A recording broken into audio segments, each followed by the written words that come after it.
조갑제 TV 시청자 여러분 안녕하십니까? 2022년 7월 31일 오전 10시 43분입니다. 조수진 국민의힘 최고위원이 오늘 최고위원직을 사퇴했습니다. 지난 29일 배현진 최고위원 사퇴에 이어서 두 번째 지도부 퇴진입니다. 조 최고위원은 페이스북에 각성을 요구하는 민심의 엄중한 경고에 책임지기 위하여 최고위원직에서 물러난다. 당은 물론 대통령실과 정부의 전면적 쇄신이 필요하다고 했습니다. 그러면서 윤석열 대통령 최측근으로 구분되는 의원들의 이선 퇴진도 함께 요구했습니다. 이른바 윤핵관으로 불리는 선배들도 총체적 복합 위기의 근본 원인을 깊이 성찰해달라, 정권 교체를 해냈다는 자부심은 간직하되 실질적인 이선으로 물러나 달라고 했습니다. 국정에 무한 책임을 지는 여당의 지도체제 전환은 이견 없이 신속하게 이루어져야 합니다만 제 역량이 부족했습니다. 민생과 국민통합, 당의 미래와 혁신을 위한 헌신은 계속하겠다고 했습니다. 조 최고위원은 윤핵관의 실명은 따로 밝히지 않았지만 권성동 당대표 직무대행 겸 원내대표를 겨냥한 것으로 해석됩니다. 당 내에서는 윤 대통령과 가까운 실세 의원으로는 권성동 대행 외에 장제원, 윤한홍, 이철규 의원 등이 있습니다. 자, 이렇게 되면 배현진, 조수진 최고위원의 연쇄 사퇴로서 비상대책위원회 전환 요구가 당 안팎에서 커질 전망입니다. 앞서 권성동 대행은 최고위원 전체 7명 가운데 4명 이상이 사퇴하여 비대위 요건이 되면은 비대위로 가는 것이라고 말을 했고, 박수영 의원 등 국민의힘 초선 의원 32명은 비대위 체제 전환을 요구하는 연판장을 당 지도부에 전달하기도 했습니다. 반대로 이준석 계열인 김용태 최고위원은 사퇴에 부정적인 태도를 보이고 있습니다. 자, 국민의힘 지도체제가 비대위로 전환되면은 당원권 6개월 정지 징계를 받은 이준석 대표의 복귀 가능성은 사실상 사라집니다. 비대위원장을 임명하게 되면은 비대위원장이 빨리 전당대회를 열어가지고 차기 당대표를 선출하고 최고위원을 새로 구성을 하는 일이 제일 중요한 일이 됩니다. 그러니까 이준석 당대표가 지금 6개월 당권 정지 징계를 받았는데 돌아오기 전에, 6개월 뒤 돌아오기 전에 새로운 지도부를 구성한다 이거죠. 이렇게 되려면은 이준석 당대표가 스스로 물러나는 것이 아주 순조로운 절차인데 버틸 때 어떻게 되느냐, 이 당규 당헌을 가지고 법정 싸움을 하면 어떻게 되느냐 하는 문제가 하나 남아 있습니다. 현재로는 김기현 전 원내대표가 당권, 즉 당대표에 도전하겠다고 지금 공식 선언한 상태입니다. 이렇게 된 것의 자초지종은 여러분들도 잘 아시다시피 그 배경에는 윤석열 대통령의 지지율 하락이 있습니다. 근데 이 지지율 하락은 사실은 최근의 사태뿐만이 아니고 당선 직후부터 있었던 일입니다. 당선 직후에 청와대 이전을 무리하게 추진하니까 거기에 반대하는 이 좌파들의 여론이 결집되고 우파 안에서도 이건 무리다 이렇게 됨으로써 청와대 이전 반대 여론이 한 60% 되었습니다. 그래도 강행을 하니까 그때부터 당선자의 지지율이 떨어져서 나가는 문재인보다도 지지율이 낮게 나오는 초유의 사태가 발생했다가 지난 5월 10일 취임을 하니까, 그리고 한미 정상회담이 있는 등 반짝 회복했다가 다시 원위치한 겁니다. 이게 윤석열 대통령의 위기의 출발점은 청와대 이전이었습니다. 그런데 보수 세력이 청와대 이전을 말리지 않고 그게 박수를 친 것은 일종의 이거 보수의 자살 미수가 아닌가 하는 생각이 듭니다.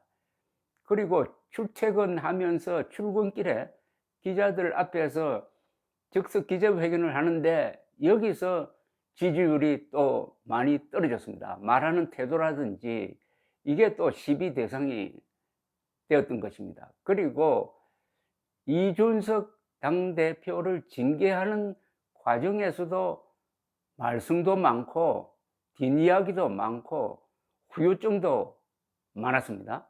그리고 이준석 당대표를 지지하는 2030 세대에서 급격하게 윤석열 대통령 지지율이 하락했습니다. 그러다가 또 그 연장선상에서 지난주에 권성동 원내대표가 국회에서 휴대전화를 보는 과정에서 기자들이 그걸 찍어서 그 안에 윤 대통령이 권성동 대표에게 내부 총질만 하는 당대표가 박근혜 잘하고 있군요 하는 이런 메시지를 보낸 게 또 문제가 되고, 이게 권성동 대표 직무대행의 권위를 그냥 일거에 무너뜨리고 말았습니다. 따라서 이 사태를 재건하는 것은 상당히 큰 규모의 변화를 요구하는 것이 아니냐 하는 생각이 듭니다. 우선 대통령이 자신의 주변, 주로 대통령실이 되겠죠. 대통령실의 운영이라든지 자신의 직무 스타일이라든지 이런 걸 바꾸라는 요구가 증대할 것이고, 지금 당 지도부의 혼란을 수습하기 위한 비상대책위원회 발족 및 빠른 전당대회를 요구하게 될 것입니다. 이런 일은 우리 정치사에서 매우 보기 힘든 겁니다. 다만 2008년 광우병 사태를 연상시킵니다. 2008년 이명박 대통령은 그 전해에 500만 표 차이 이상으로 당선이 되었습니다. 그리고 2008년 4월 총선에서는 당시 여당인 한나라당이 거의 3분의 2 의석을 차지했습니다. 그리고 전국 지방 권력도 확고하게 장악하고 있었습니다. 가장 강력한 지지 기반을 갖고 있었는데 좌익들이 광우병 선동을 했습니다. 미국산 쇠고기를 먹으면 인간 광우병에 걸린다는 허무맹랑한 선동을 하고, 여기에 MBC, KBS가 앞장서고 광화문 근방이 폭력 시위대로 뒤덮이니까 거기에 이명박 대통령이 굴복하고 말았습니다. 그게 5년 내내 이명박 대통령이 좌익에 끌려다니는 그런 시작이 되고 말았습니다. 그때도 이명박 대통령은 내각 그리고 대통령실을 개편했던 적이 있습니다. 그와 같은 비슷한 시간대에 지금 윤석열의 위기가 왔습니다. 윤석열의 위기는 충분히 극복할 수가 있습니다. 그러나 뭐가 잘못했는지를 지금 윤석열 대통령도 제대로 아마 파악하기가 힘들 것이라고 생각합니다. 사실은 윤석열 잘한다 28%는 너무나 잘못된 여론입니다. 윤석열도 문제지만 국민 여론의 질이 더 큰 문제입니다. 이런 상황에서 어떤 방향으로 갈 것이냐 하는 걸 놓고 시간을 다투면서 고민해야 하는 이 윤석열 대통령을 동정하지 않을 수가 없습니다. 하나 확실한 것은 윤석열 대통령이 자신의 직무 스타일을 제고해야 될 것이라고 생각합니다. 대통령 중심제 하에서 제일 큰 홍보면은 대통령 자신입니다. 대통령만 바라보는 이 5천만 명의 시선을 잘 살펴서 자신의 이념적 무장을 확실히 하고, 그리고 거기에 정치력을 더해 가지고 달라진 윤석열을 보여주고, 그것을 국민의힘 새 지도부가 뒷받침하는 이런 과정이 펼쳐져야 될 텐데, 문제는 시간입니다. 이걸 빨리 해야 됩니다. 빨리 하지 않고 지지율이 더 내려가 버리면은 우선 국민의힘 안에서 분열이 일어날 가능성이 있습니다. 그리고 좌익 세력이 거리로 나올 가능성이 있습니다.